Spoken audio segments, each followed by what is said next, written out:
बेळगावातील बेळगाव डायोसिसच्या आवारातील Saint Fatima church, Saint Anthony church, Methodist church, Immaculate Conception church, Vaibhavnagar आदी चर्चमध्ये ख्रिसमसचा उत्साह ओसंडून वाहत असून काल रात्रीपासूनच सेलिब्रेशनला सुरुवात झाली आहे। मेथॉडिस्ट चर्चमध्ये पास्टर शांताप्पा अंकलगी, जॉन हंचिनमनी यांनी सर्व भक्तांना येशू ख्रिस्ताचा संदेश दिला। सर्वांना नाताळच्या शुभेच्छा दिल्या।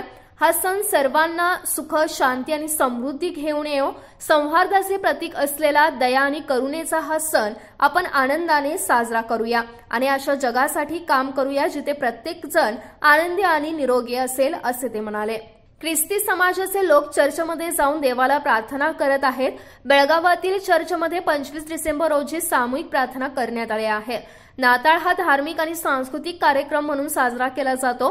या पवित्र दिवशी आपण येशू ख्रिस्ताचे स्मरण करूया, ज्याने मानवी जगाला अहिंसेचे महत्त्व आणि शांतीच्या संदेशाचे सार सांगितले।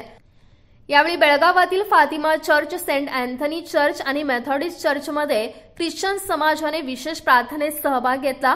दरम्यान ख्रिश्चन समाजाची बहुसंख्य लोकसंख्या असलेल्या कॅम्प परिसरात सर्वत्र ख्रिसमसचा जल्लोष दिसून येत आहे।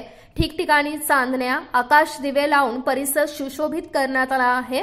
घरांसमोर तसेच चर्चमध्ये प्रभू येशूच्या जन्मसोहळ्याचे येशू आणि माता मेरी यांच्या प्रतिमांसह विद्युत रोषणाईसह आकर्षक देखावे उभारण्यात आले आहेत। Mahadev Pawar, canon city news, Belgaum.